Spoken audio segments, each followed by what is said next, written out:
need to investigate and put forth the issue of lack of competency of my client. We would ask to not proceed with the arraignment if in fact my client is found incompetent by Your Honor. Then the case would be remanded in some manner to the juvenile court, depending upon the ruling of this court.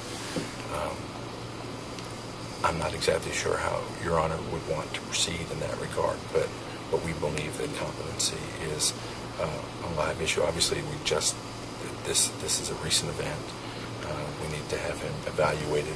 Remember, we would have to have additional material to present it appropriately before Your Honor, but we believe that competency is an issue in this case. Well, I guess I'm looking for reasonable grounds to believe that his competency should be questioned, sir. Excuse me, Your Honor. Well, Judge, I made my entry of appearance today based upon the contact I've had with my client. I believe that I'm required to investigate competency. So we are going, whether the arraignment goes forward today, obviously, Judge, or not, we're going to raise the issue of competency and bring it before the court. I'm doing it this way, even though this is a confidential proceeding, because I believe it's appropriate at this juncture as a discussion between counsel and Your Honor and no one else. But I don't have an evaluation. I mean, Judge, this case is days old. Is there anything about your interaction with him so far, anything like that that leads you to believe there's reasonable grounds? I mean, anything? Yes, Judge. But I believe, not being a psychologist, Judge, it's hard to, but I believe that competency is a live issue in his case. I believe that from my interaction with him that he may lack competency. I can't tell you that he's definitely incompetent. But I believe that I believe we have to have a competency hearing. I need to additionally investigate his competency. That's Judge, if I may, and I think, quite frankly, I would be surprised if we went through this trial without competency being challenged and explored.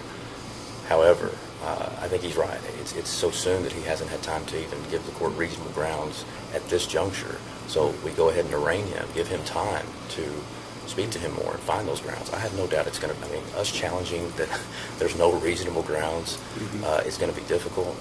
That's not to say that I'm conceding that point, but I think we explore that when that time comes. For today, we arraign him, since there has been no articulated reasonable grounds, aside from we have a 15-year-old kid who just committed a mass murder. That in and of itself, the offense, I don't think is enough to get us there. If it were, then there's no reason to have the rule in the first place. We need to have reasonable grounds. I think that, I think he said it himself. He just simply hasn't had the time to meet with them to give those grounds. So we would ask that we go ahead forward with the arraignment and explore that at a later date. Okay. Any other thoughts? I want to include an objection to going forward with the arraignment on this ground. Okay. And so noted.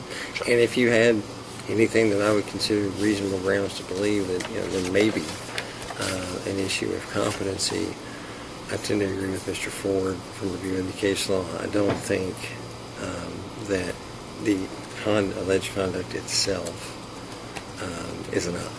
I think I at least need an affidavit from you saying I've spent this many hours with him.